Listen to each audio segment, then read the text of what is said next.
wabarakatuh. Waalaikumsalam warahmatullahi wabarakatuh. Alhamdulillahirrahmanirrahim. Terima kasih Bapak dan Ibu yang sudah berkenan hadir dalam acara saya ini, yaitu acara diseminasi budaya positif. Sebelumnya saya juga menyampaikan mohon maaf Bapak Ibu, di sini saya bukan menggurui jenengan ya. Saya hanya sharing terkait yang sudah saya terima di pendidikan guru penggerak yang sudah berjalan selama 2 bulan. Alhamdulillah sudah sampai di modul 1 sudah tuntas, yang akan berikutnya dilanjutkan di modul 2. Langsung saja Bapak dan Ibu, saya ucapkan selamat datang di acara diseminasi positif ini. Sebelum kita mulai acara ini, mari kita bersama-sama mengucapkan basmalah sebagai pembuka acara ini. Bismillahirrahmanirrahim. Terima kasih Bapak dan Ibu. Diseminasi budaya positif. Mohon izin, saya Eko Kristianto, PGP Angkatan 10 Kabupaten Lumajang, yang mempunyai misi yaitu ingin menjadi seorang guru yang memang mempunyai manfaat untuk orang, Bapak dan Ibu guru maupun peserta didik. Di sini saya akan menyampaikan terkait aksi nyata yaitu disiplin positif. Bapak dan Ibu yang saya hormati, sebelum kita mulai kegiatan, saya ada speaking sejenak. Ya, mohon kita ikuti bersama. Bisa dibuka on cam ya. Mohon on cam untuk yang tidak ada kendala. Bisa on cam. Terima kasih. Ini sedikit ice breaking yang akan saya tampilkan. Mari kita ikuti bersama-sama. Terima kasih.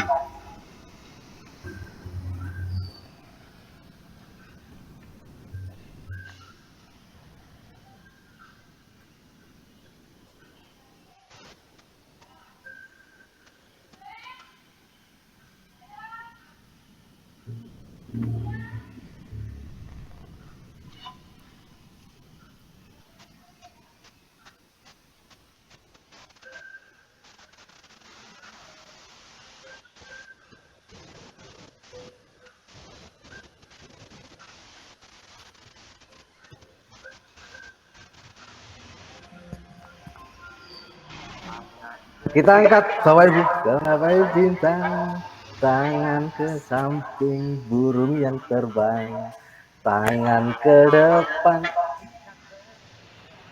duduk yang rapi, siap berdoa, tangan diputar, lung-kulung, tangan dikulung, ular melingkar di pagar bundar, kanan kiri, atas, bawah, siap berdoa. Satu jari kanan, satu jari kiri, ku gabung menjadi satu. Buat jembatan. Kanan, dua jari kiri, ku gabung menjadi 4, ku buat kamera cekrek. Tiga jari kiri, ku gabung menjadi 6, ku buat menara panggung. Kanan, 4 jari kiri, ku gabung menjadi 8, ku buat kamera. Kanan, 5 jari kiri, ku gabung menjadi 10, ku siap berdoa.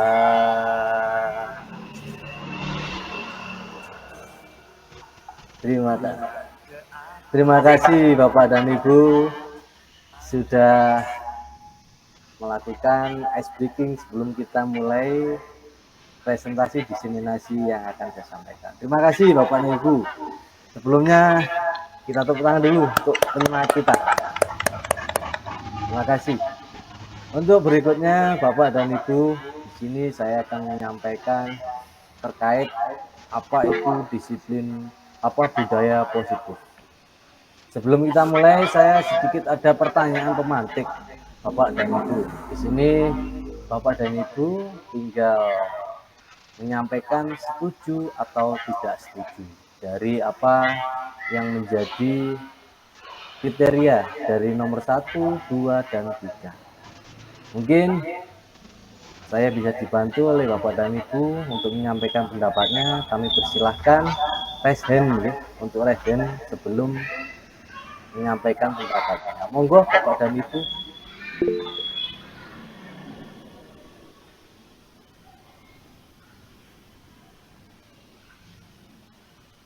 Ya, Pak Didit dipersilahkan. Baik, terima kasih atas waktunya yang diberikan. Untuk pertanyaan pemantik ini, yang pertama, hukuman dapat mendisiplinkan anak. Saya setuju. Untuk poin kedua, ya, pemberian hukuman dengan hal positif seperti membaca atau membersihkan halaman sekolah dapat meningkatkan disiplin anak. Ini juga saya setuju, Pak Eko. Kemudian poin ketiganya, memberi penghargaan dapat meningkatkan motivasi belajar anak. Saya juga setuju. Jadi untuk pertanyaan ketiganya ini saya setuju, tetapi mungkin ada positifnya juga ada negatifnya. Tapi sementara ini saya setuju dulu, Pak Eko. Begitu, terima kasih. Terima kasih Pak Didit. Ya, terima kasih Pak Didit atas pendapat yang sudah disampaikan. Mungkin satu lagi Bapak dan Ibu yang mau menyampaikan pendapatnya terkait pertanyaan pemantik. Ya, dipersilakan Ibu Agus, monggo.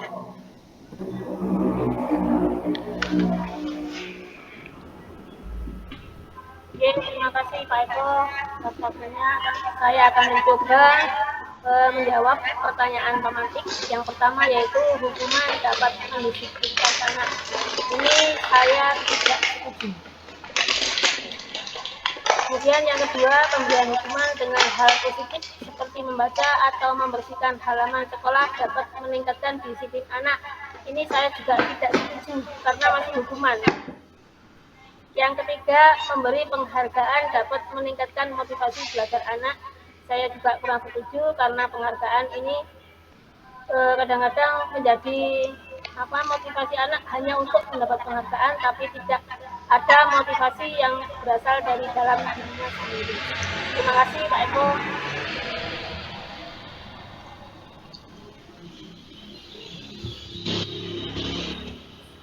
Suaranya hilang Pak Eko. Oh ya, terima kasih Ibu Agus atas pendapat yang sudah disampaikan, dan Pak Didi juga. Kita lanjutkan Bapak dan Ibu, apa yang menjadi pertanyaan pemantik dari setuju dan tidak setuju terkait hukuman dapat mendisiplinkan anak. Yang kedua, pemberian hukuman dengan hal positif seperti membaca atau membersihkan halaman sekolah dapat meningkatkan disiplin anak. Dan yang ketiga, memberi penghargaan dapat meningkatkan motivasi belajar anak. Sebelum kita kupas terkait pertanyaan pemantik ini, saya akan menyampaikan konsep terkait budaya disiplin. Terima kasih. Karena apa? Nanti terkait pertanyaan pemantik ini akan kita sadari dan kita evaluasi benar setuju atau tidak setuju. Begitu ya Bapak dan Ibu. Mohon izin, dalam konsep budaya positif ini yang pertama ada disiplin positif dan nilai-nilai kebajikan universal untuk yang pertama. Untuk yang kedua, teori motivasi, hukuman dan penghargaan restitusi. Yang ketiga, keyakinan kelas, dan yang keempat, kebutuhan dasar manusia. Yang kelima, 5 posisi kontrol, dan yang keenam, segitiga restitusi. Untuk yang pertama, konsep yang pertama yaitu disiplin positif dan nilai-nilai kebajikan universal. Bapak dan Ibu, dalam budaya positif perubahan paradigma teori kontrol ini perlu kita kaji, perlu kita lihat lagi. Karena apa? Yang pertama, ilusi guru mengontrol murid. Ini memang sudah sering kita terapkan ya. Ilusi seorang guru mengontrol ya, mengontrol muridnya. Yang kedua, ilusi bahwa kritik dan membuat orang merasa bersalah dapat menguatkan karakter. Ini termasuk ilusi juga. Yang ketiga, ilusi bahwa semua penguatan positif efektif dan bermanfaat. Untuk yang keempat, ilusi bahwa orang dewasa memiliki hak untuk memaksa. Ini gambaran terkait ilusi mungkin Bapak dan Ibu sering kita alami di pendidikan, di lembaga maupun di masyarakat. Mungkin pernah atau sering kita alami. Inilah perubahan paradigma ya, atau teori kontrol yang harus kita ketahui. Untuk selanjutnya, nah di sini ada stimulus respon. Dari siapa sesungguhnya yang memiliki kontrol? Yang pertama ada stimulus respon. Dan yang kedua, teori kontrol. Dalam stimulus respon, biasanya kita mencoba mengubah orang agar berpandangan sama dengan kita. Ini stimulus kontrol. Contoh misalnya, kita sering mungkin dalam menertibkan, mendisiplinkan peserta didik kita selalu mungkin memaksakan apa yang memang menurut kita benar kepada peserta didik kita. Ini yang dimaksud dari kita mencoba mengubah orang agar berpandangan sama dengan kita. Sedangkan di dalam teori kontrol, kita berusaha memahami pandangan orang lain tentang dunia. Jadi kita juga harus bisa memahami pandangan murid-murid kita di lembaga, bahwa mereka itu punya dunia, tentang dunia anak-anak, itu harus kita perhatikan sebagai teori kontrol. Untuk yang kedua, perilaku buruk dilihat sebagai suatu kesalahan. Ini stimulus respon ya. Perilaku buruk dilihat sebagai suatu kesalahan. Ini terkadang sering kita terapkan, mungkin kita alami juga apabila ada siswa kita yang memang perilaku kurang baik, kita selalu beranggapan itu suatu kesalahan. Padahal di dalam teori kontrol, semua perilaku itu pasti memiliki tujuan. Kenapa murid kita seperti ini, kenapa sikapnya murid kita seperti ini, itu mereka pasti punya tujuan. Mungkin mereka butuh diperhatikan oleh kita sebagai seorang guru, akhirnya bersikap yaitu mencari perhatian. Untuk yang ketiga, orang lain bisa mengontrol saya di dalam stimulus respon, tetapi di teori kontrol hanya Anda yang bisa mengontrol diri Anda. Sedangkan di stimulus respon berikutnya, saya bisa mengontrol orang lain. Di dalam teori kontrol, Anda tidak bisa mengontrol orang lain.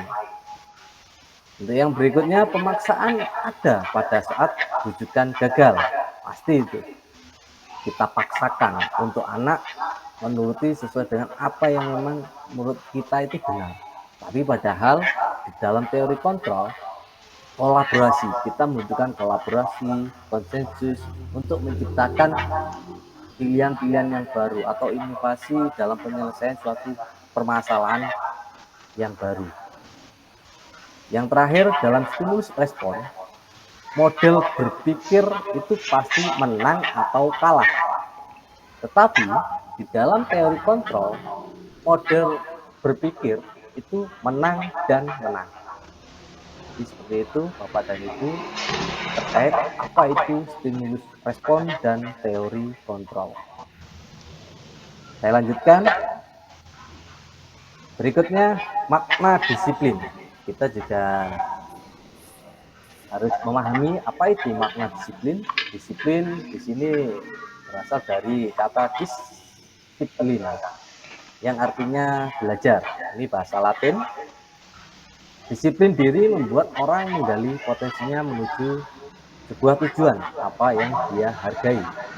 Namun di dalam budaya kita, kata disiplin berubah menjadi sesuatu yang dilakukan seseorang pada orang lain untuk mendapatkan kepatuhan.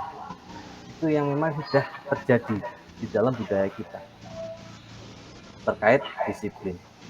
Kecenderungan umum yaitu menghubungkan kata disiplin dengan ketidaknyamanan, bukan dengan apa yang kita hargai atau pencapaian suatu tujuan yang mulia. Tetapi rata-rata itu harus mendapatkan, kalau namanya disiplin, harus patuh, taat dengan aturan. Itu budaya yang sudah kita rasakan ya, budaya kita seperti itu. Padahal dalam pengertian disiplin ini harus ada pencapaian suatu tujuan yang baik, suatu tujuan yang mulia, terutama yang kita terapkan nanti di lembaga kita kepada peserta didik kita. Mungkin itu terkait disiplin.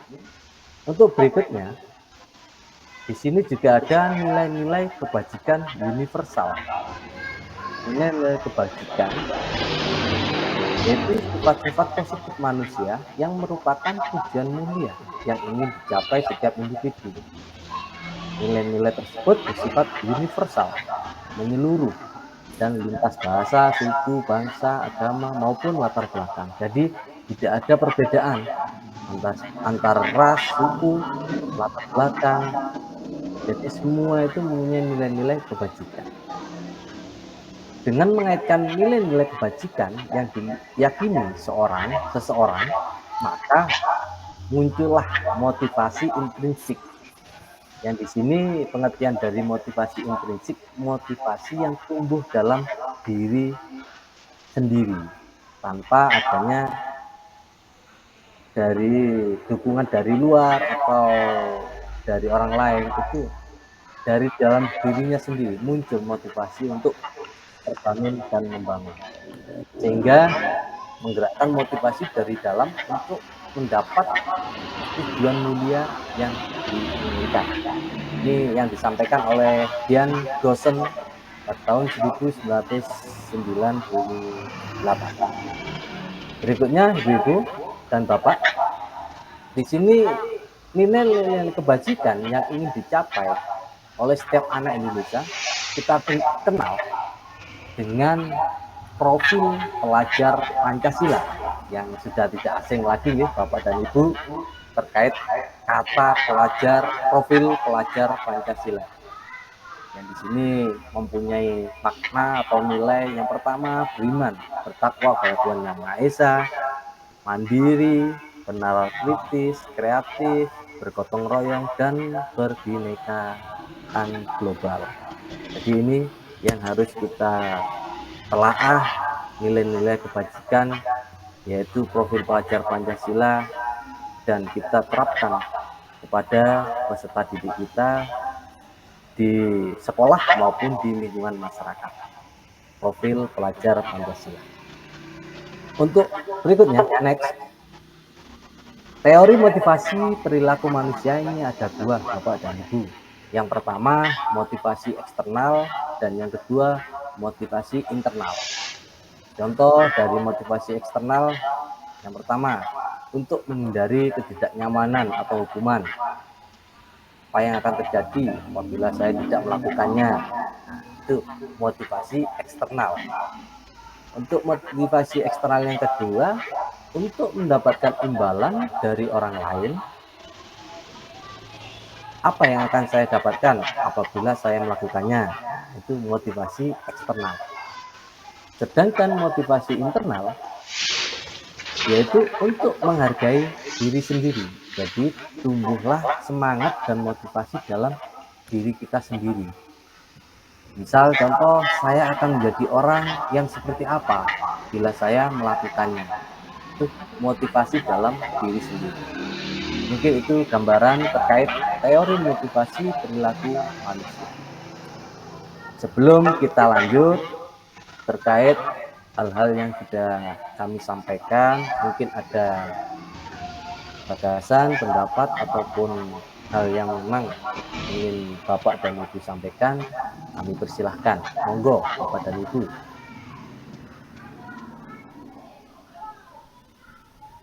Mungkin ada yang ingin disampaikan, monggo. Sebelum kita lanjut ya, Bapak Ibu. Lanjut. Oke, terima kasih, bagus. Baik, Bapak dan Ibu, kita lanjutkan. Untuk yang berikutnya, di sini ada dihukum oleh penghargaan. Dihukum oleh penghargaan. Karena apa? Penghargaan itu bisa mempunyai pengaruh sebenarnya Bapak dan Ibu kepada peserta didik kita. Pengaruhnya apa? Yang pertama, itu bisa berpengaruh jangka pendek dan jangka panjang. Dalam hal ini, dengan adanya kita selalu memberikan penghargaan, anak itu akan kecenderungan tanpa adanya penghargaan, motivasi intrinsiknya tidak akan muncul di dalam diri murid-murid kita. Misal, dalam hal kita memberikan penghargaan karena si A sudah memperoleh suatu hal yang luar biasa, akhirnya dikasih penghargaan oleh kita. Otomatis si A tadi motivasinya itu bukan dalam dirinya, tetapi motivasi dari luar. Dari luarnya apa? Karena memperoleh penghargaan. Itu maksudnya Bapak dan Ibu. Termasuk penghargaan menghukum, penghargaan mengurangi ketepatan juga. Dengan adanya penghargaan tidak efektif. Dengan adanya penghargaan juga bisa merusak hubungan. Karena semuanya itu bukan motivasi intrinsik, tetapi motivasi ekstrinsik. Penghargaan menurunkan kualitas. Penghargaan mematikan kreativitas. Penghargaan mengurangi motivasi intrinsik dalam diri anak-anak kita. Mungkin itu. Tapi bentuk program kebajikan apa yang harus kita terapkan kepada peserta didik kita, yaitu apresiasi. Jadi wajib atau memang perlu kita memberikan apresiasi kepada peserta didik kita. Karena beberapa hal yang harus kita ingat dalam memberikan apresiasi. Yang pertama, beri pengakuan secara khusus dalam memberikan apresiasi kepada murid kita atau peserta didik kita. Yang kedua, beri pengakuan secara pribadi. Yang ketiga, beri pengakuan kepada semua murid kita bergantian, jadi tidak ada yang dibedakan.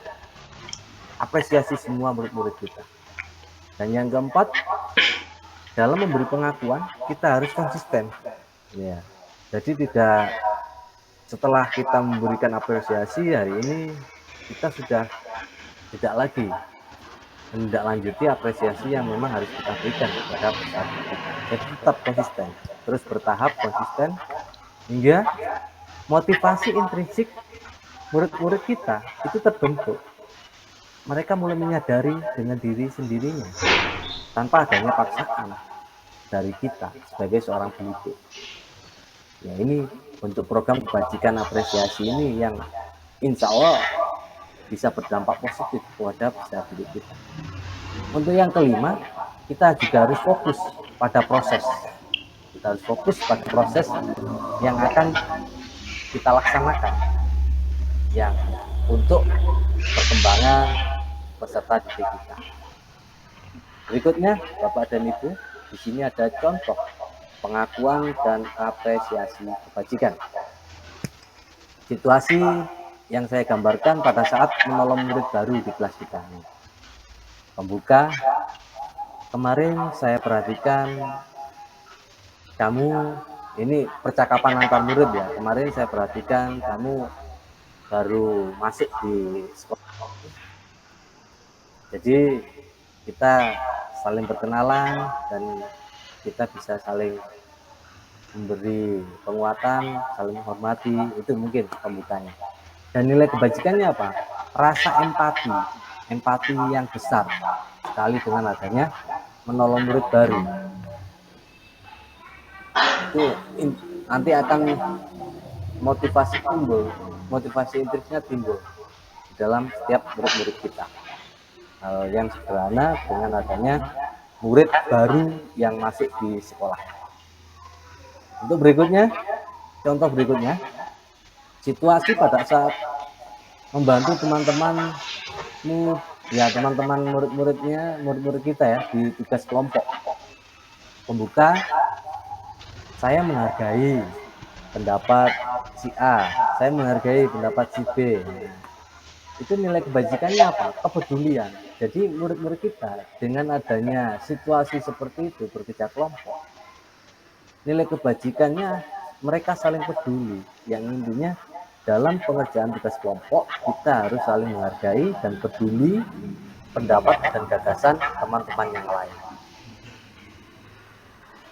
Untuk berikutnya, contoh terkait pada saat memungut kertas-kertas yang berserakan di lantai.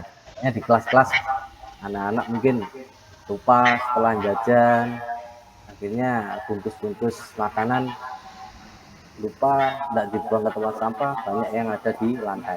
Di sini juga bisa sebagai contoh sederhananya juga untuk membuka terima kasih untuk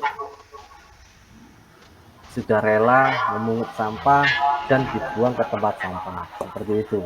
Nilai kebajikannya apa? Rasa tanggung jawab kepada murid-murid kita. Di murid-murid itu punya rasa tanggung jawab dengan adanya itu memungut sampah yang ada di dalam kelas. Ini sederhana Bapak dan Ibu, tetapi mempunyai makna yang mendalam kepada murid-murid kita. Jadi motivasi intrinsiknya anak-anak akan terbentuk. Berikutnya Bapak dan Ibu, kita masuk konsep yang keempat tadi ya, restitusi. Apa itu restitusi?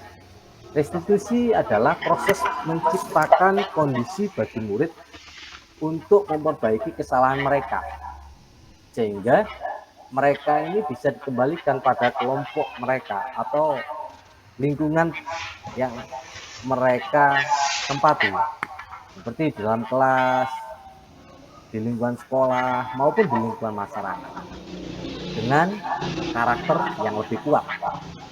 Restitusi juga merupakan proses kolaboratif yang mengajarkan murid untuk mencari solusi dari permasalahan mereka dan membantu mereka berpikir tentang orang seperti apa yang mereka inginkan dan bagaimana mereka harus memperlakukan orang lain.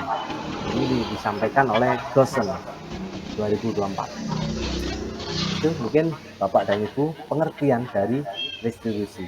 Mungkin Bapak Ibu sudah sering mendengar ya kata-kata restitusi, yang dalam hal ini tinggal kita mengimplementasikan kepada murid-murid kita yang tujuannya ya untuk pengembangan dan penguatan karakter murid-murid kita di lembaga.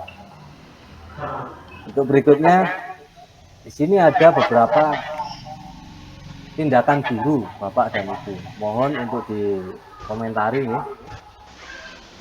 Pendapatnya disampaikan.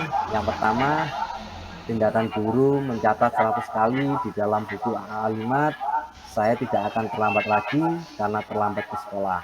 Ini hukuman atau konsekuensi. Sampai yang terakhir, mohon Bapak Ibu menyampaikan gagasan dan pendapatnya. Terima kasih. Monggo Bapak Ibu, kita masih sesi menyampaikan pendapat. Silahkan. Mungkin ada yang ingin menyampaikan pendapatnya terkait tindakan tadi yang saya tampilkan tersebut, dipersilahkan. Ini karena saya tidak bisa melihat semuanya, jadi langsung dibuka mic-nya ya yang mau menyampaikan pendapatnya. Monggo Bapak dan Ibu. Kurang besar Pak Eko. Kurang besar ya? Siap. Siap Bu, saya besarkan. Sampun?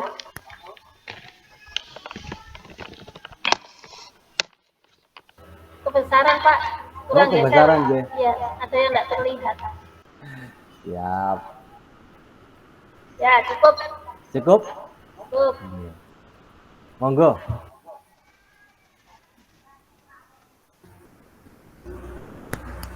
Langsung mawon dibuka mic-nya. Bu Agus nggih tadi nggih. Monggo Bu Agus.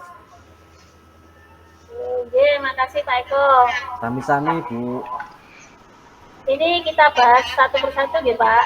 Nggih, satu-satu Bu. Untuk tindakan yang pertama yaitu mencatat 100 kali di dalam buku kalimat saya tidak akan terlambat karena terlambat di sekolah. Ini termasuk kalau menurut saya hukuman Pak Eko. Siap Bagi anak Ibu. yang lancar menulis ini mungkin cepat, tapi bagi anak yang menulisnya masih lambat ya, ini perlu butuh waktu yang lama gitu Pak Eko. Siap. Terima kasih. Nggih, terima kasih Bu Agus atas pendapat yang sudah disampaikan. Oke, kami. Oke, terima kasih. Tadi Bu Agus menyampaikan terkait tindakan guru yang pertama, ini termasuk hukuman. Dan alasannya juga sudah disampaikan, karena mungkin bagi anak yang bisa menulis itu tidak beban, sedangkan untuk anak yang belum lancar menulisnya itu menjadi suatu hal beban gitu ya. Ya, mungkin untuk tindakan guru yang kedua, dipersilakan Bapak dan Ibu menyampaikan pendapatnya. Monggo, kita saling sharing ya, saling sharing dan saling berbagi. Monggo, yang lain langsung on mic. Oke, mic langsung di on kan.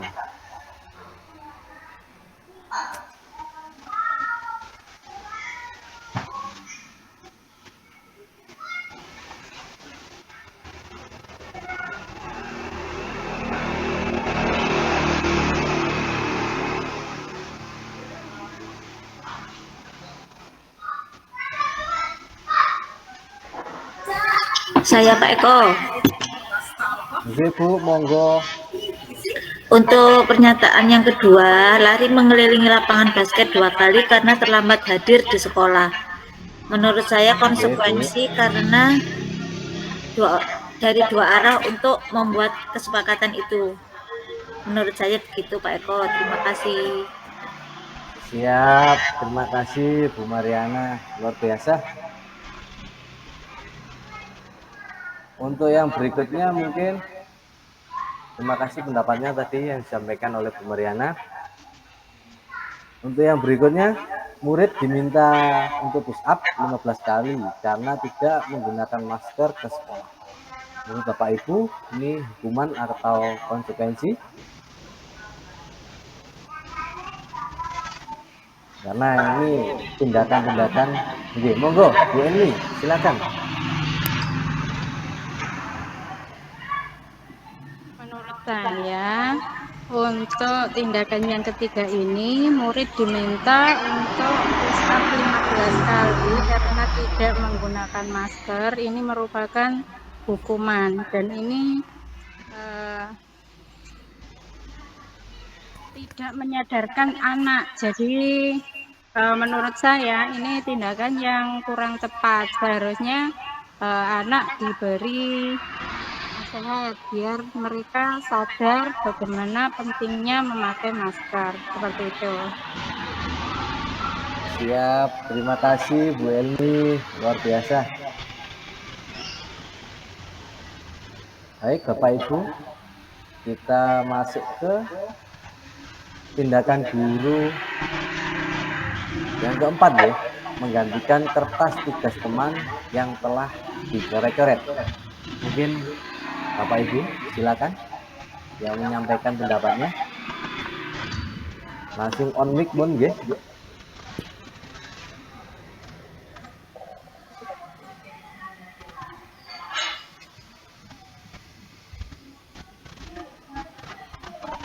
Oke, Bu Hikmah nggih.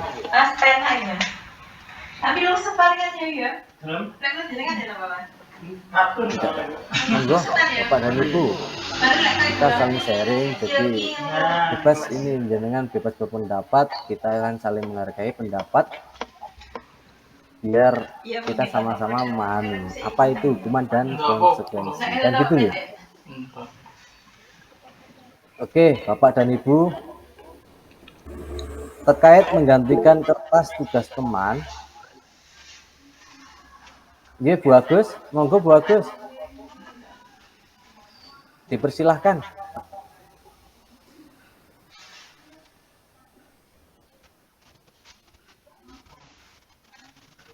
Oke, mic-nya Bu Agus, dibuka ini. Oke, ngapunten. Oke Bu. Terkait Monggo. tindakan guru yang menggantikan kertas tugas teman yang telah dicoret-coret, ini menurut saya adalah sebuah konsekuensi Pak Eko, karena tidak melakukan tindakan coret-coret itu, jadi konsekuensinya adalah mengganti kertas temannya. Terima kasih. Matur suwun Bu Agus, luar biasa apa yang disampaikan Bu Agus. Ini konsekuensi. Oke, Bapak dan Ibu, terima kasih atas pendapat yang sudah disampaikan. Jadi kita lihat tindakan guru dan hukuman atau konsekuensi yang memang dari poin 1 sampai poin 7 ini ya. Kita lihat jawabannya Bapak dan Ibu. Nah, ini jawaban terkait tindakan guru. Yang pertama, ini merupakan hukuman ya. Kenapa hukuman Bapak Ibu? Karena dengan mencatat 100 kali dalam buku kalimat, tadi betul apa yang disampaikan oleh Bu Agus, dengan anak yang memang sudah siap, kondisinya, lancar nulisnya mungkin tidak ada masalah, tetapi dengan anak yang memang kurang bisa menulis, dengan disuruh menulis 100 kali dalam buku kalimat, ini termasuk menyakiti fisik mereka. Kenapa? Pasti anak akan mengeluh, sakit atau apapun ya, tangan terutama. Bapak Ibu, tangan saya juga capek, pasti ya akan mengeluh seperti itu. Anak yang kita beri hukuman mencatat 100 kali. Jadi ini termasuk hukuman karena menyakiti fisik anak-anak atau peserta didik kita. Untuk yang kedua, tadi saya sampaikan ya betul hukuman tadi ya. Terus lari mengelilingi lapangan basket 2 kali karena terlambat hadir di sekolah. Ini juga menyakiti fisik anak-anak kita atau murid-murid kita. Jadi ini termasuk hukuman. Sedangkan yang ketiga, murid diminta untuk up 15 kali karena tidak menggunakan masker di sekolah. Ini juga termasuk hukuman karena berdampaknya yaitu fisik kepada anak. Untuk yang keempat, menggantikan kertas tugas teman yang telah dicoret-coret. Di sini konsekuensi, karena memang sudah menjadi kesepakatan, keyakinan kalau kertas atau buku yang dicoret-coret harus digantikan. Untuk yang berikutnya, membersihkan tumpahan air di meja karena tersenggol pada saat belajar. Ini masuk konsekuensi. Sedangkan yang berikutnya, murid disuruh untuk tidak mengenakan sepatu seharian di sekolah karena tidak mengenakan sepatu hitam. Nah, ini termasuk hukuman ya, karena anak akan tersakiti apabila mereka tidak memakai sepatu seharian. Ini termasuk hukuman. Untuk yang berikutnya, lari mengelilingi lapangan basket 2 kali karena terlambat 10 menit untuk pelajaran PJK. Nah, ini hampir sama dengan tindakan guru yang kedua tadi, Bapak Ibu. Tetapi di sini jawabannya konsekuensi. Kenapa konsekuensi? Karena mungkin dalam pembelajaran PJK ini sudah ada kesepakatan kelas. Apabila anak-anak terlambat 10 menit untuk bersiap pembelajaran PJK, maka di lapangan basket banyak lapangan. Ini termasuk konsekuensi. Berbeda dengan tindakan guru yang kedua, ini tidak ada kesepakatan atau keyakinannya, langsung anak disuruh lari 2 kali karena terlambat. Untuk berikutnya Bapak dan Ibu, iya sama kepanjangan itu. 9 ciri restitusi. Restitusi ini ada 9 ciri. Yang pertama, guyu-guyu ya Mas. bukan untuk menebus kesalahan, namun untuk belajar dari kesalahan. Itu ciri dari restitusi. Yang kedua, memperbaiki hubungan. Bisa ya Mas ya? Yang ketiga, tawaran, bukan paksaan. Jadi dalam restitusi ini tidak ada paksaan, tapi tawaran untuk anak menjadi lebih baik lagi dan menyadari apa yang memang mereka lakukan itu pantas atau haruskah dilakukan, sehingga penguatan karakter anak itu akan terwujud, akan terbentuk. Untuk yang keempat, restitusi ini menuntun untuk melihat ke dalam diri, supaya timbul motivasi intrinsik dalam diri anak tersebut atau dalam diri murid-murid kita. Untuk yang kelima, restitusi mencari kebutuhan dasar yang mendasari tindakan. Jadi nanti ada 5 kebutuhan dasar yang memang harus dimiliki oleh kita sebagai manusia. Untuk yang keenam, restitusi diri adalah cara yang baik, cara yang paling baik. Yang ketujuh, restitusi ini fokus pada karakter, bukan tindakan. 8, restitusi ini fokus pada solusi. Dan yang terakhir, restitusi ini mengembalikan murid yang berbuat salah pada kelompoknya. Jadi mereka tidak akan terkucilkan, minder. Jadi timbullah rasa kepercayaan diri anak tersebut dan karakternya menjadi kuat. Itu dari restitusi yang ke-9, ciri yang ke-9 seperti itu maksudnya. Oke, berikutnya Bapak dan Ibu. Sini saya akan menyampaikan terkait identitas gagal dan identitas sukses. Di sini ada hukuman, konsekuensi, dan restitusi. Identitas gagal, hukuman ini termasuk identitas gagal Bapak dan Ibu. Sedangkan identitas suksesnya ini terbentuklah disiplin dengan adanya konsekuensi maupun restitusi. Contohnya dalam identitas gagal, hukuman ini sesuatu yang menyakitkan harus terjadi, ini pengertian dari hukuman. Sedangkan konsekuensi sesuatu harus terjadi. Sedangkan restitusi merupakan pilihan. Untuk yang kedua, tidak nyaman untuk murid. Rata-rata hukuman memang tidak nyaman untuk murid kita, anak, untuk jangka waktu panjang. Sedangkan konsekuensi ini juga tidak nyaman untuk murid dalam jangka waktu pendek. Nah, sedangkan restitusi menguatkan untuk murid dalam jangka waktu yang panjang. Jadi dari dua pemahaman ini, menurut Bapak Ibu, kita harus memilih yang mana sebagai identitas sukses, konsekuensi atau restitusi. Kita lihat di bawah ini. Jadi untuk hukuman ini sudah negatif ya, bagi anak itu negatif. Sedangkan konsekuensi ini netral, restitusi ini positif. Jadi kita pasti akan memilih yang positif Bapak dan Ibu untuk memberikan penguatan kepada peserta didik kita. Jadi kita dianjurkan melaksanakan restitusi dalam mendisiplinkan peserta didik kita. Untuk berikutnya Bapak dan Ibu, di sini gambarannya ya, kasus murid datang terlambat ke sekolah. Di dalam hukuman, murid akan disuruh berdiri di depan kelas. Ya, mungkin mohon maaf ya Bapak dan Ibu, mungkin pernah kita lakukan seperti ini. Kita menghukum murid kita berdiri di depan kelas, terus guru marah-marah murid, ini mungkin pernah kita lakukan. Dan yang ketiga, murid disuruh menulis 100 kali. Setelah itu ditambah lagi mungkin 4 lembar menjadi 400 kali. Ini mungkin sering kita lakukan. Untuk konsekuensi, guru memberikan konsekuensinya, berada di dalam kelas selama 1 jam istirahat. Ini kalau konsekuensi seperti itu.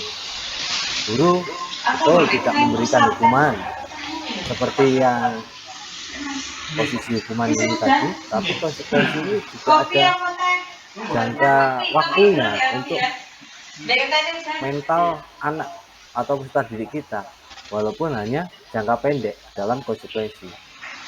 Termasuk yang kedua, guru tegas dan murid menghormati peraturan. Nah, ini masuk kategori konsekuensi.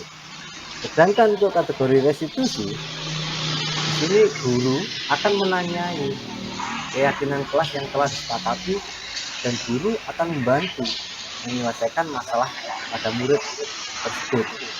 Yang dalam hal ini murid datang terlambat ke sekolah, jadi akan menanyai. Contoh, Budi, kenapa hari ini datang terlambat?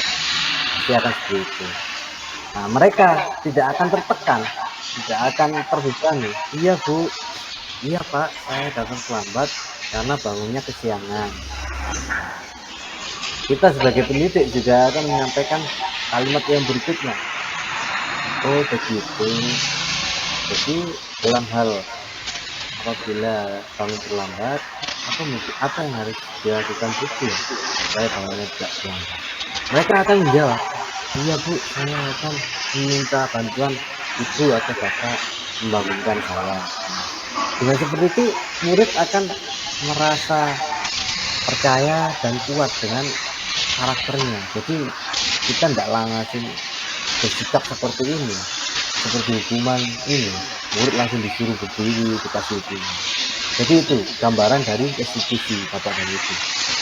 Untuk yang kedua, murid akan terbuka dan menghormati dirinya maupun orang lain. Mereka dengan adanya menghormati dirinya, otomatis akan bisa menghormati kita sebagai seorang pendidik. Tapi kalau mereka tidak kita arahkan untuk motivasi prinsipnya, menghargai dan menghormati dirinya, apalagi bisa menghargai dan menghormati orang lain. Terkadang kita sebagai seorang pendidik maksa mungkin, kamu harus hormat kepada bapak dan ibu guru.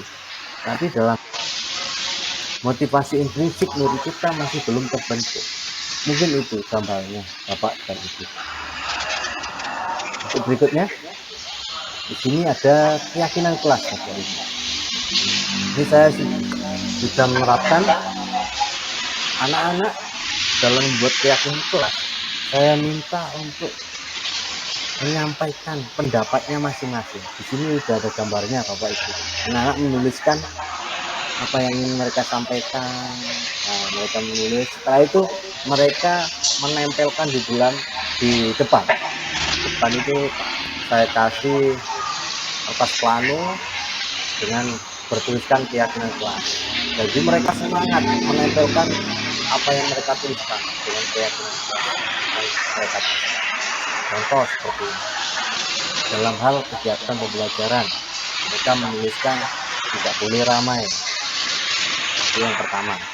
Bahasanya anak-anak kan memang seperti itu, tidak boleh ramai. Berarti tidak boleh mengganggu teman yang lain. Dan yang ketiga, harus mendengarkan apa yang disampaikan oleh bapak ibu guru. Jadi dari 3 yang dituliskan anak-anak ini, kita ambil kebijakan universalnya, yaitu saling menghargai dan menghormati dalam pelaksanaan kegiatan pembelajaran. Mungkin itu akhirnya terbentuk suatu keyakinan kelas dari anak-anak dan anak-anak yang menyetujuinya. Dan anak-anak diminta juga untuk tanda tangan. Dari situ anak-anak biar semangat.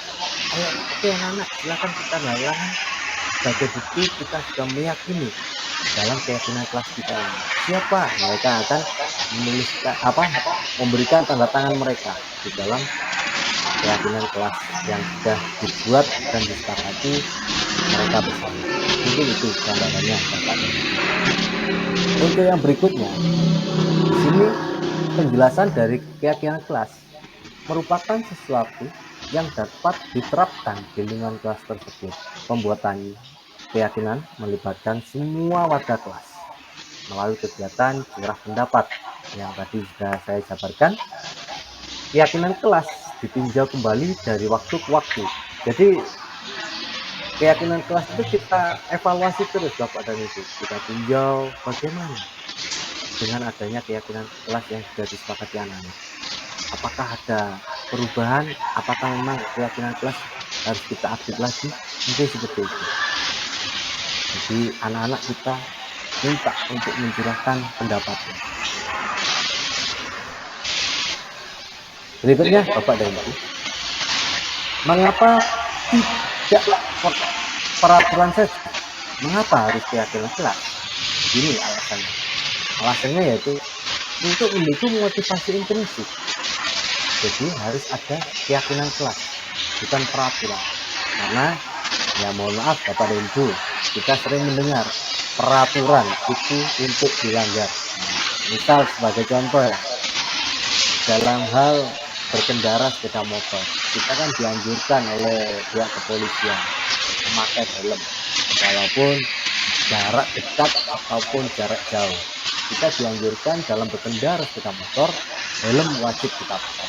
Itu kan sudah menjadi aturan. Tetapi kenapa kita selalu melalaikan? Karena tidak adanya keyakinan dalam diri kita. Dari gambaran itu, yang tujuannya untuk memunculkan motivasi intrinsik. Artinya dibuatlah keyakinan. Dan ini kita sebagai lembaga pendidikan sekolah muncullah motivasi intrinsik untuk membuat suatu keyakinan di sekolah maupun di kelas. Lebih menggerakkan, karena di sini kembali ke nilai-nilai keyakinan, tapi bisa menggerakkan seseorang dibandingkan mengikuti serangkaian peraturan-peraturan. Seperti itu. Karena memang budaya di daerah kita peraturan untuk dilanggar. Rata-rata kata-kata itu sering muncul. Buat peraturan-peraturan, tapi nantinya yang melanggar ya itu aja. Mungkin itu. Untuk berikutnya Bapak dan Ibu, dengan adanya keyakinan kelas, maka akan terbentuklah budaya positif, lingkungan positif, ya, dengan adanya keyakinan kelas. Dan di situ mengerucut lagi, yaitu muncul peraturan kelas. Ya, jadi fokusnya ini keyakinan kelas bisa membuat lingkungan positif dan budaya di lembaga kita menjadi budaya yang positif. Karena kenapa? Karena motivasi intrinsik di semua lembaga, di semua warga sekolah itu muncul, bukan hanya peserta didik kita saja nih Bapak, tetapi kita sebagai seorang pendidik juga harus memunculkan motivasi intrinsik kita sebagai seorang pendidik. Bukan hanya murid yang kita kembangkan untuk mau memunculkan motivasi intrinsik, kita ini juga harus, karena kita sebagai seorang pendidik adalah suri tauladan bagi murid-murid. Mungkin itu Bapak dan Ibu dari gambaran global seperti ini. Dari yang kecil, keyakinan kelas ini, dan yang terbesar yaitu muncullah budaya positif. Oke Bapak dan Ibu, untuk berikutnya di sini ada pilihan yang mana yang merupakan keyakinan kelas dan mengapa. Mungkin Bapak Ibu bisa membantu menyampaikan pendapatnya terkait apa yang saya tampilkan ini ya. Yang sebelah kiri ini dan yang sebelah kanan. Mana yang termasuk kesepakatan saya? Monggo Bapak dan Ibu, dipersilahkan.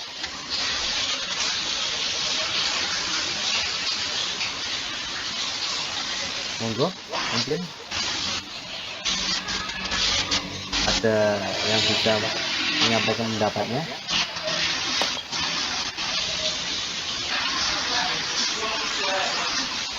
Dari dua ini yang termasuk kesepakatan kelas yang mana ya Bapak Ibu? Kamu jelas ya gambarnya ya? Monggo. Terima kasih. Silakan Bu Mariana. Yang untuk kesepakatan kelas, yang menurut saya yang putih Pak. Yang putih ya? Iya. Mengapa Bu? Mungkin bisa dikasih alasannya mengapa ibu pilih yang putih?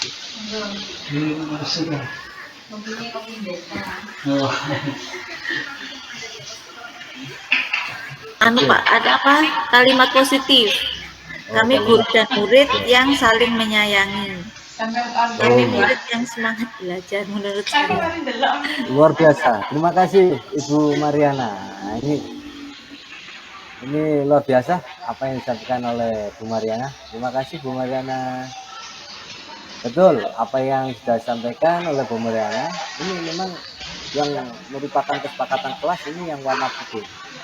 Kenapa? Karena di dalam kesepakatan kelas yang warna putih ini, di sini menunjukkan kami guru dan murid yang saling menyayangi. Adanya nilai-nilai kebajikan yang harus dimunculkan untuk memberikan motivasi intrinsik di dalam murid-murid kita. Inilah yang dilakukan kesepakatan kelas. Sedangkan yang warna hijau ini, Bapak dan Ibu, ini adalah peraturan kelas. Datang tepat waktu, mengucapkan salam. Nah, ini kan peraturan. Menjaga kebersihan sekolah, ini peraturan. Menjaga tata tertib, aktif dalam pembelajaran, ini peraturan. Jadi, kesepakatan kelas adalah suatu mengandung nilai-nilai kebajikan. Ini kami murid yang semangat belajar, kami murid yang peduli dengan teman-teman. Ini adanya nilai-nilai kebajikan. Oke, Bapak dan Ibu, untuk berikutnya saya ada SBG. Mohon kita ikuti bersama ya SBG-nya. Ini tanpa lagu, Bapak dan Ibu. Tapi kita menggunakan tangan. Nah, monggo mic-nya bukan apa-apa itu. Kita bersama-sama ya. Jadi seperti ini Bapak Ibu. Konsentrasi ya. Kita ketuk ya tangan kanan dulu. Konsentrasi. Gini ya. Ini konsentrasi. Begini. Jadi Tidak kelihatan. kelihatan. Tangan kanan. Seperti kayak burung ini ya. Tek. Nah, ini kayak burung ini Bu. Lah, gini tangan kanan dulu ya.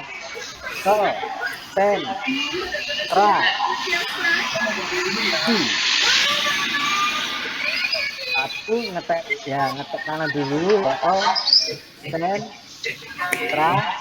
Tepuk tangan. Setelah itu tepuk bahu.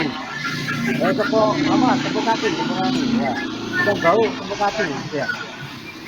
Konsentrasi.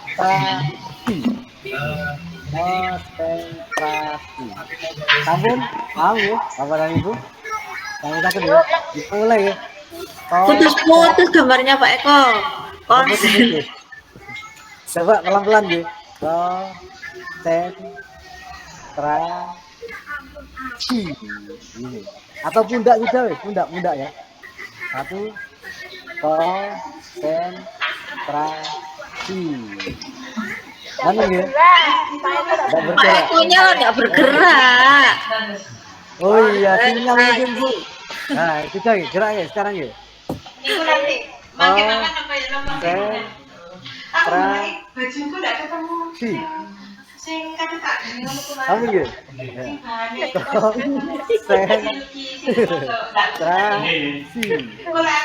Pokoknya gerak wes bagus. Nggih, monggo Bun, monggo. Yang penting gini, nyaman ya. Ini dari jaringan Bapak Ibu, Bapak dan Ibu. Mohon ya. Kita mulai ya. 1, 2, 3. Konsentrasi.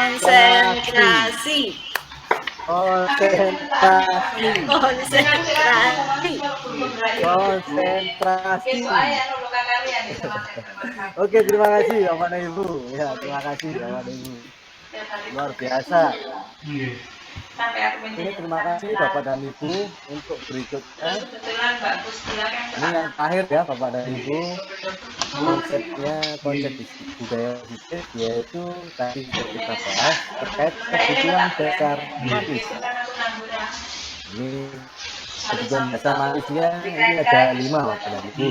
Jadi kita bahas sama ya yang pada awal kegiatan tadi.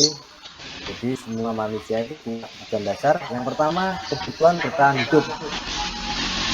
Dan yang kedua, kebebasan atau mohon maaf, kebutuhan kasih sayang dan terima. Yang ketiga, penguasaan. Yang keempat, kebebasan. Dan yang kelima, kesenangan. Jadi inilah yang harus kita pahami dan kita munculkan di dalam diri kita, Bapak dan Ibu, sebagai seorang pendidik. Jadi kita bisa memahami murid-murid kita nantinya, peserta didik kita nantinya, karena semua manusia itu mempunyai 5 kebutuhan dasar. Contoh, kebutuhan bertahan hidup. Apabila mungkin terjadi suatu hal kepada murid kita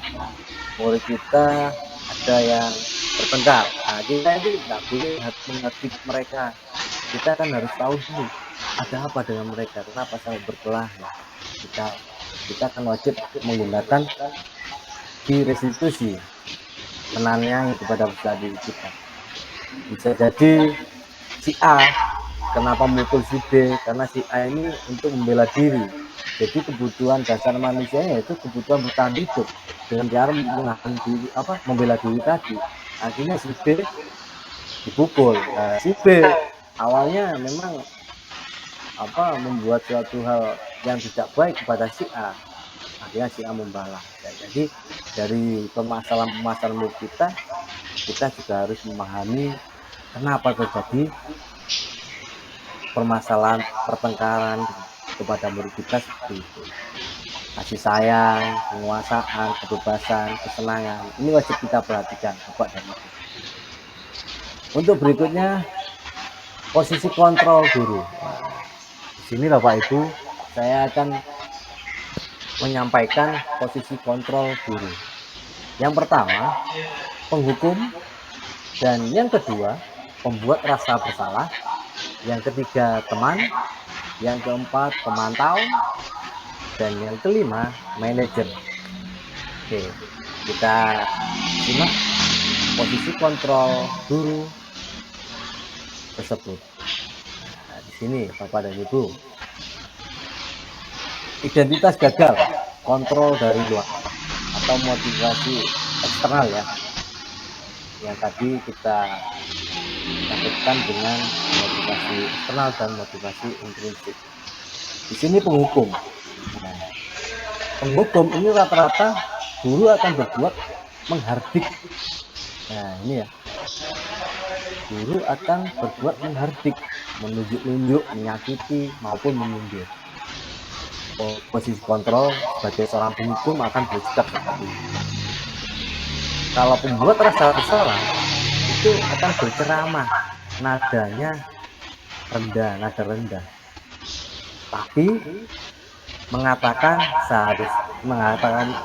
seperti ini, seharusnya itu kecewa, itu dikatakan oleh posisi kontrol guru sebagai pembuat rasa bersalah. Sedangkan sebagai teman, ini akan membuatkan alasan-alasan untuk muridnya, akan melindungi, membuat alasan-alasan apabila murid-muridnya mengalami suatu permasalahan. Ini akan bertindak sebagai teman, seperti teman masuk di dunianya seorang murid. Untuk pemantau, ini hanya menghitung dan mengukur, dipantau, dihitung dan mengukur. Apabila tidak terjadi yang sangat membahayakan, guru tersebut akan diam, hanya memantau. Itu gambarannya Bapak dan Ibu. Dan yang kedua di sini, kalau kamu tidak melakukannya, awas ya, rasakan. Nah ini kata-kata dari penghukum, guru sebagai penghukum. Nah, sedangkan kata-kata dari guru pembuat rasa bersalah, kamu seharusnya sudah tahu. Ibu lebih sekali mengatakannya, ibu stres. Nah, walaupun dengan menyampaikannya itu bahasanya agak landai, tetapi itu membuat rasa bersalah pada murid. Sedangkan posisi para teman, ayolah lakukan demi ibu. Asa kamu tidak mau, ingat, tidak, ibu pernah bantu. Itu sebagai seorang teman. Kalau sedangkan sebagai pemantau, apa peraturannya? Nah, itu. Dari kegiatan budaya positif ini, kita diharuskan sebagai seorang pendidik, itu posisi kontrolnya ya sebagai manajer Bapak dan Ibu. Inilah yang diharuskan kita sebagai manajer. Kenapa? Karena ini yang paling baik untuk peserta didik kita. Identitasnya berhasil dan sukses dalam mengontrol diri sendiri. Yang pertama, mengajukan pertanyaan-pertanyaan dulu dalam mengatasi suatu permasalahan yang dialami oleh peserta didik kita. Dan yang kedua, apa yang kita yakini, apa yang bisa kau kerjakan untuk memperbaiki masalah ini. Ini kata-kata yang sering memunculkan posisi kontrol guru sebagai seorang manajer. Dan yang ketiga, ini menguatkan pribadi. Posisi kontrol manajer ini menguatkan pribadi. Dan yang keempat, murid meletakkan dirinya sebagai individu yang positif dalam dunia berkualitas. Jadi mereka akan berpikir positif, tidak akan berpikir yang negatif. Dengan adanya kita sebagai seorang guru memiliki posisi kontrol manajer. Untuk yang terakhir, ini perkataan guru akan seperti ini. Bagaimana caranya saya bisa memperbaiki keadaan? Atau disampaikan kepada murid, bagaimana caranya kamu memperbaiki keadaan tersebut? Ini adalah posisi kontrol yang harus kita lakukan, yaitu sebagai manajer. Nanti akan saya tampilkan Bapak Ibu demonstrasi yang sudah saya lakukan atau kegiatan restitusi sebagai manajer yang sudah saya lakukan kepada murid saya untuk sesi terakhir nanti nih Bapak dan Ibu. Oke, selanjutnya Bapak dan Ibu, kita mengenal segitiga restitusi. Oke, segitiga restitusi ini tahapan dalam pelaksanaan posisi kontrol guru sebagai seorang manajer. Yaitu yang pertama, kita harus menstabilkan identitas murid kita. Yang kedua, validasi kesalahan atau validasi kebutuhan bagi murid kita. Dan yang ketiga, menanyakan keyakinan. Inilah tahapan-tahapan dari segitiga restitusi. Contohnya, dalam menstabilkan identitas, kita bisa berkata seperti ini. Setiap orang pasti pernah melakukan kesalahan. Kamu bukan satu-satunya yang pernah melakukan ini. Ini contoh kata untuk menstabilkan identitas. Sedangkan contoh untuk kata validasi kebutuhan, kamu tentu punya alasan mengapa melakukan itu. Adakah cara yang lebih efektif untuk mendapatkan apa yang kamu butuhkan? Ini contohnya kalimat validasi kebutuhan. Untuk menanyakan keyakinan, contoh kalimatnya seperti nilai-nilai apa yang telah kita sepakati? Kamu ingin menjadi orang seperti apa? Ini contoh kalimat menanyakan keyakinan. Bapak dan Ibu yang saya hormati, berikutnya di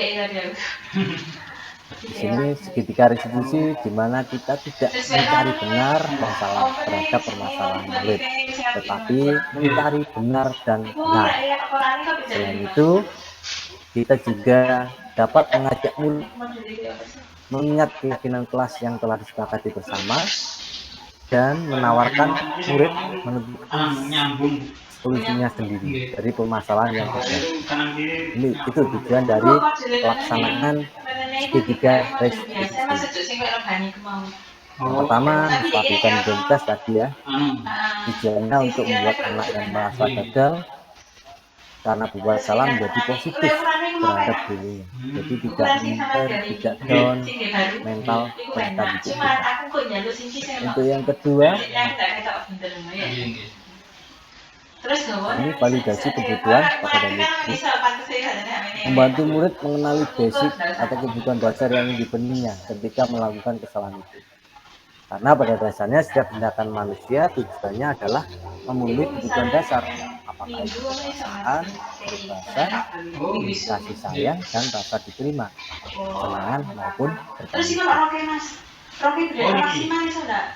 sedikit ini apa yang harus kita katakan ya. Guru berkata yang pertama, kamu bisa saja kan melakukan hal yang lebih buruk jika aku tidak melakukannya kan. Ini perkataan guru dalam melaksanakan segitiga restitusi. Untuk yang kedua, kamu pasti punya alasan mengapa melakukannya. Yang ketiga, kamu boleh tetap berusaha menjaga sikap itu, tapi tambahkan sikap lain yang baru. Yang dimaksud yang baru ini sikap yang positif. Yang terakhir, maukah kamu belajar cara lain untuk mendapatkan yang kamu butuhkan tanpa harus memikul? Ini dalam mengatasi permasalahan yang dialami menurut kita dengan menerapkan posisi control manager segitiga restitusi. Ini yang ketiga tadi, yaitu menanyakan keyakinan. Yang tujuannya anak bisa melihat kesalahannya dihubungkan dengan norma sosial dan nilai-nilai yang mendasari manusia berinteraksi dengan orang lain. Intervensi juga perlu kita lakukan kepada ibu, terutama kepada murid. Kita juga bisa, nah intervensi ini bisa membantu murid kembali ke tujuan semula dengan cara non-konfrontatif. Pertanyaan-pertanyaan tadi yang sudah saya sampaikan biasanya ditemukan oleh seorang pemantau dan manajer. Kita dianjurkan posisi kontrol sebagai seorang guru, yaitu manajer dengan menerapkan segitiga restitusi.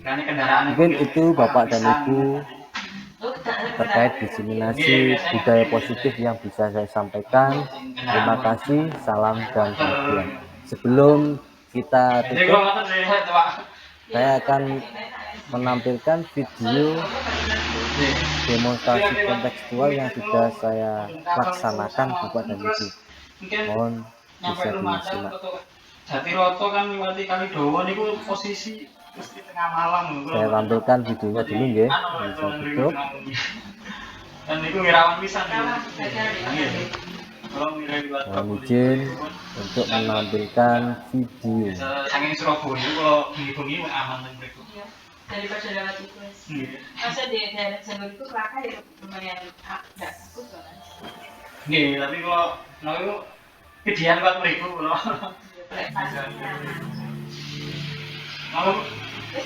Ampun.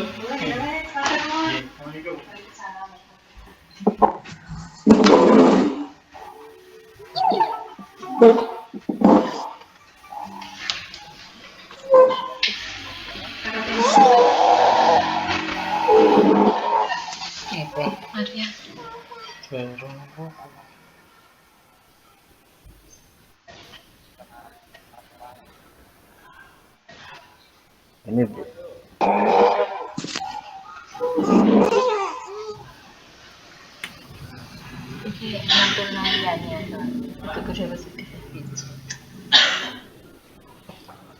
Apa dia? Apa di telepon ya? Nah, Ini kegiatan bisa ikut Mas. posisi kontrol sebagai manajer dengan ketiga restitusi yang sudah saya laksanakan. Dari guru ini nanti anu apa?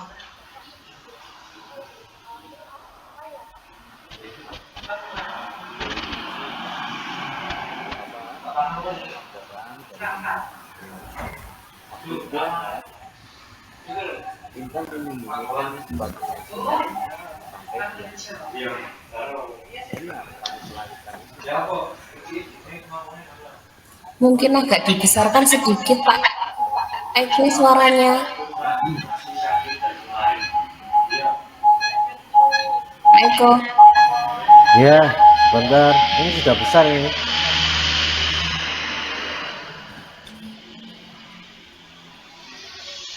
Sudah besar Bu ini Bu.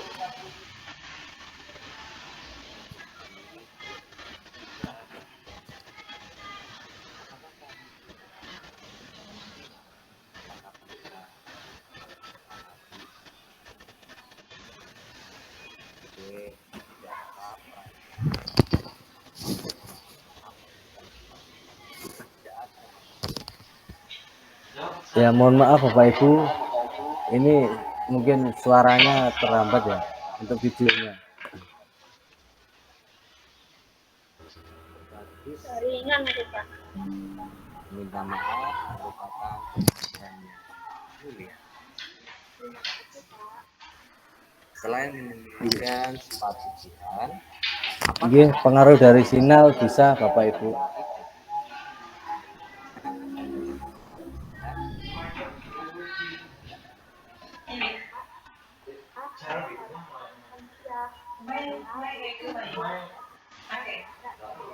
Nah, Soalnya di mana biasanya anaknya dilihat, kalau nggak biasa ya. menjadi murid yang baik, bangga dengan. Oke, cukup kita.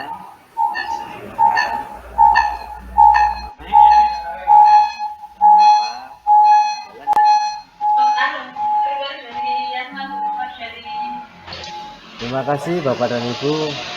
Mungkin itu ya gambaran terkait praktek manajer menggunakan tiga SDGs.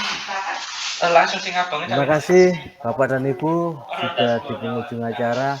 Untuk berikutnya saya mohon minta bantuan ya.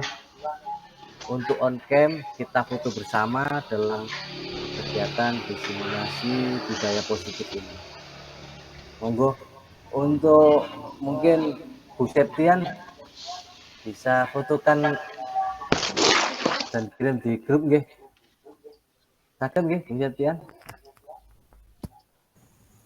Iya, Pak Eko, ada. Tapi ini sambil gendong-gendongan baby, mungkin yang Aduh. lain. Oh, mantap. Bagus, nggih, Bun. Pak Rukimin mungkin Pak Eko bisa. Nggih. Nggih, siap Bu Septian. Mungkin Pak Jevan bisa, Pak Jevan. Ini Pak Jevan ada nggih, Pak Jevan? Ini kayak karena saya merekam ini, jadi nggak bisa foto ya. Monggo saya yang ambil Pak Eko. Nggih, terima kasih Bu Agus, matur suwun. Monggo. Bapak dan Ibu, Monggo posenya. dibuka semua. Nggih, kameranya dibuka. Oh, itu ada Pak Jevan. Monggo Pak Jevan. Monggo pun jenengan mawon. Pak Jevan juga enggak apa-apa, Pak Angga juga enggak apa-apa, monggo. Monggo action. Nggih. 1, 2, 3. 2, 3. Sampun Bu Agus. Ampun. Nanti lembar kedua Pak. Oh nggih, monggo. Saya Nggih. Senyum. 1. belum. Nggih. Dereng. Tahan. Ya, satu ini 1, 2. 2, 3. Oh, tutup semua. Mungkin sinyal. Sampun Bu Agus. Terima kasih Bu Agus. Iya. Saya ucapkan terima kasih kepada Bapak dan Ibu. Kurang lebihnya saya mohon maaf. Saya akhiri. Wabillahi taufiq wal hidayah. Wassalamualaikum warahmatullahi wabarakatuh.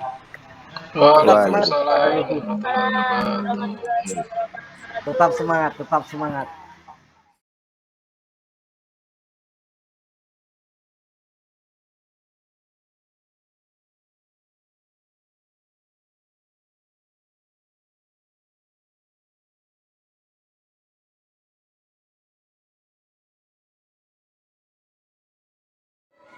Assalamualaikum warahmatullahi wabarakatuh.